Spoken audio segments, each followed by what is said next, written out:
Welcome to Cheat Sheet Tales, where secrets slip, lies unravel, and the truth always has a twist. Real stories, raw confessions, shocking betrayals. Drop a comment if you've ever caught a red flag too late. Now, let's get into today's tale. During a financial audit, I discovered my husband had been transferring money into an offshore account managed by his sister. When I confronted him, he said, "You spend too much, we needed a backup plan." His mother said, "You're just mad you didn't think of it first." I hired a forensic accountant who traced one transfer directly to a property purchase. I drove there and found a fully furnished home with photos of a woman I'd never met who was listed as. I never thought I'd be the kind of woman who needed to hire a forensic accountant, but here I am. I'm 44, been married to Ethan for 17 years. We live in Temecula, California. We run a small landscaping company together. Nothing flashy. Just a handful of trucks, 6 employees, and steady work. I've always handled the books because I'm good with numbers. And Ethan, well, he's not. This year, during tax season, something didn't add up. The income was way higher than usual. Our contracts with those commercial lots in Moretta and Many had paid off big time. But our business account didn't reflect it, not even close. I expected we'd finally have a cushion, maybe even enough to take a vacation or redo our kitchen, but no. Same balance. Actually, it looked lower at first. I blamed myself. Thought maybe I had double paid something or missed an invoice. But then I noticed a series of transfers labeled vendor equipment, repeated. Ones, same amounts, same days of the month, and the routing numbers not from any vendor we work with. I asked Ethan about it one night after dinner. He didn't even flinch, just leaned back in his chair, shrugged and said, "You spend too much, we needed a backup plan." Just like that. Like I was some impulsive child burning through money. Like I was the problem. I remember sitting there frozen, trying to make sense of what I just heard. I asked him what he meant by we. He looked me dead in the eye and said, "Me and my sister. We've been setting money aside just in case." Just in case what exactly? I asked him. Where the money was. He said it was secure offshore, couldn't be touched unless something bad happened. I called his mother the next day, desperate for someone in his family to help me understand. Her exact words. "You're just mad you didn't think of it first."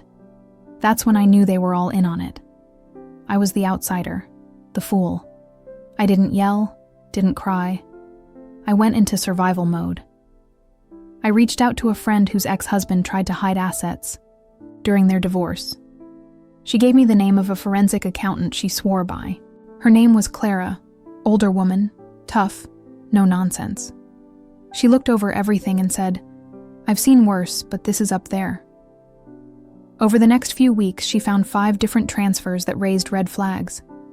They were routed from our business account to a holding company in Nevada, then moved again to a bank in the Cayman Islands.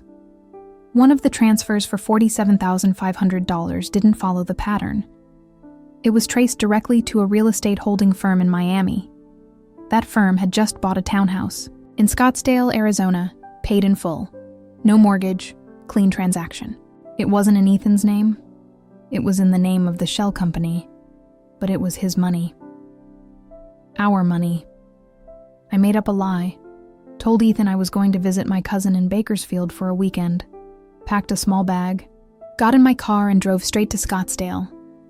The neighborhood was quiet, new, and way nicer than anything we could afford without hiding money. Gated entrance, tall palms, neighbors with matching lawn flamingos. I parked across the street and watched the house.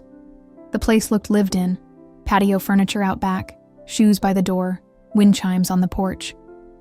A woman pulled into the driveway around 3 p.m. in a gray SUV. She got out with a little girl, maybe 5 or 6. They were laughing. She had a key. They went inside. And minutes later, I walked up and rang the bell. Nobody answered. I stepped back and glanced through the front window, and there he was. Ethan, sitting on the couch, a baby in his lap. The same man who told me we needed a backup plan. There were photos everywhere. Him with the little girl, him with the baby, him and her family, pictures, pumpkin patches, Santa Mall photos. I took pictures through the window, every single one. I didn't even feel anger at that point. I felt empty. I came back home Sunday night. Ethan was in the garage messing with the weed whacker like nothing had happened. I walked in, dropped the photos on the workbench and said, "Explain." He looked at them, didn't even try to lie. "I didn't plan for it to happen," he said. "It just did." I asked if the kids were his. He nodded. "They're mine. I've been supporting them. That's why I moved the money." I asked how long it had been going on. 10 years, he said. "Since your first miscarriage. That hit like a truck." He said he never stopped loving me. Said he thought he could manage both lives, that he was doing his best. His best was draining our accounts, lying to my face, and giving another woman and her kids the life I thought we were building together. I walked away. I didn't even argue. I was too disgusted to waste more words. I called Clara. I told her I wanted everything documented. Then I called a lawyer. Her name was Vivian. She was direct and smart, and had seen men like Ethan 100 times. She told me not to file yet, not until we had a full picture, not until we had proof of assets, transfers, business expenses, and that offshore account. So I waited. I played the part, cooked dinner, paid bills, smiled. Meanwhile, we pulled every record we could find. Clara found another $112,000 hidden. The sister, she was listed on every wire transfer. She was actively managing the offshore account from a credit union in New Jersey. She even had power of attorney. They weren't just hiding money. They were laundering it. That's when I called the IRS. I didn't expect it to move so fast. 2 weeks after I filed the whistleblower complaint, I got a call from an IRS investigator. I gave him Clara's full report. He was quiet while I explained the offshore transfers, the shell companies, and the fake equipment expenses. He said, "This is enough to open a fraud case within days. They froze our business accounts, not just the checking and payroll, but our lines of credit too." Ethan had no clue at first. He found out the hard way, trying to pay our crew after a big commercial job. He called me, furious. "What the hell is going on with the bank?" I pretended to be surprised. "Maybe you should ask your sister." He hung up. The next day, he stormed into our home office and threw a stack of papers on the desk. "I know what you did," he said. I didn't flinch. "Good. Then you know what's coming." He looked different, tired, defeated, like a man watching his little world fall apart. That night, he didn't come home. 2 days later, the IRS issued a subpoena for his sister, Sabrina. I heard from a friend in New Jersey that she was escorted out of her office by agents. Her kids were taken by CPS temporarily while she was questioned. Her husband, who didn't know anything about the offshore account, filed for separation. She tried to call me. I let it go to voicemail. Her message, "You don't understand what you've done. This was for family." Family? I was his wife. She chose to steal from me and call it loyalty. That's when I realized they'd never seen me as family. I was just an accessory, useful until I wasn't. I called Lena again, the other woman. This time I told her everything. That I was still legally married to Ethan, that he'd stolen money from our business, that the house she lived in was bought using my money, that the IRS was involved. Now she cried. She told me Ethan had told her I was dead, that he was a widower, that our landscaping company was his alone, and that he had started it from scratch after losing me in a car accident. She said she had no idea, and I believed her. She said she wanted to help, that she wanted to testify if it came to that. that she'd had enough of the lies too. Then she sent me something that hit like a gut punch. A video of Ethan's wedding to her, a fake ceremony in Lake Havasu, on a boat. He told her they couldn't legally marry yet because of paperwork issues with the business. She thought it was a formality. He was living a double life, with full photo albums, birthday parties, even holiday cards. The divorce papers were filed the next day. My lawyer served him while he was sitting in a booth at Denny's with one of his employees. He ripped them up in front of everyone, but it didn't matter. The damage was done. He started spiraling. One of our employees texted me later that week and said Ethan showed up drunk to a job site and screamed at a client for asking about an overcharge. Another one quit after Ethan threw a hammer across the yard during an install. I kept my distance. I didn't talk to him. Everything was going through lawyers now, but I knew what he was doing. He was trying to act like he still had control, like he wasn't about to lose everything. Clara gave me the final accounting. Ethan had moved close to $350,000 over 7 years. Some of it went to the Arizona house, some into accounts under fake names, some disappeared into cash withdrawals we couldn't trace, all of it. But we had enough. Enough to prove fraud, enough to show marital waste, enough for criminal charges if the IRS pushed for it. My lawyer said we had 2 options, settle or push it to court. I said, I want it all on the record. I want a judge to hear every dirty detail, and that's what we're doing. Lena agreed to testify. His sister's in deep already. Ethan is 1 court date away from being exposed in public, with photos, records, and the other woman sitting just 10 feet away. He thinks he's going to walk away clean. He has no idea what's next. A week before our first court hearing, Ethan filed an emergency petition. He claimed I had been mismanaging the business funds, that I'd gone rogue, hired people without his knowledge, and was funneling money to outside contractors. He said I should be investigated. My lawyer laughed when she read it. It's classic narcissist panic, she said. He's trying to confuse the timeline and make the judge think it's mutual dirt. But it wasn't, because we had receipts, literal ones. My accountant had everything, dated and time-stamped. Ethan's name was on every transfer, his signature on the vendor forms, his email on the wire requests. We responded with a motion for discovery. Ethan didn't show up for the hearing. After the accounts were frozen, Ethan started paying his guys under the table, in cash, or at least trying to. That worked for maybe 2 weeks before half the crew walked off. One of them, Javier, who'd worked with us for 6 years, called me out of the blue. I thought you should know, he said. Ethan told us you were stealing from him, said you were on drugs, said you were unstable. That one hit me hard because, while he was hiding a second family and stealing money, he told them I was the broken one. Javier didn't buy it. Neither did the rest of the guys. Turns out Ethan had borrowed from the company petty cash to buy a second work truck and never registered it under the business. It was sitting in Arizona. Lena sent me a picture. He'd been using it there the entire time, like it was a second business, a second life.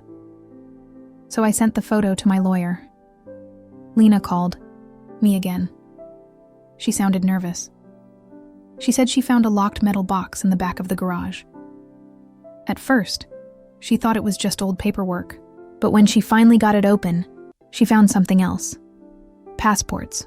One was Ethan's, the other a fake ID in a completely different name. Same photo, different birth date. And underneath, stacks of prepaid debit cards, the kind you can't trace once they're loaded and spent. She sent me pictures. I forwarded them straight to Clara. Clara called me the next day and said, "This isn't just tax fraud anymore. He was planning something." "What do you mean?" I asked. "He wasn't just hiding money. He was setting up to vanish." It started to make sense. The offshore account, the property in a different state, the fake ID, the prepaid cards. Ethan hadn't just been lying. He'd been preparing to disappear. Once our daughter turned 18, we have one biological child, Maya. She's now 17.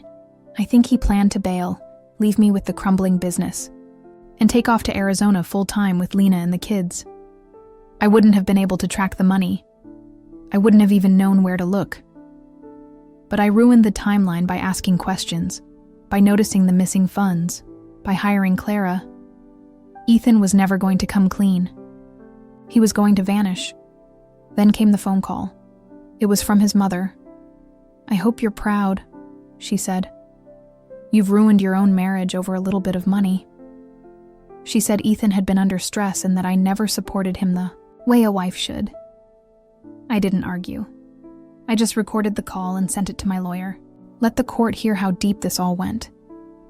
They treated it like I was the one who betrayed them, like I was the traitor for finally standing up for myself at Ethan's deposition. Something happened that nobody expected.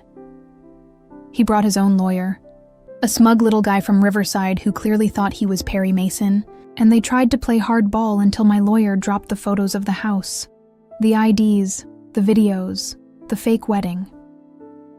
Then Lena walked into the room.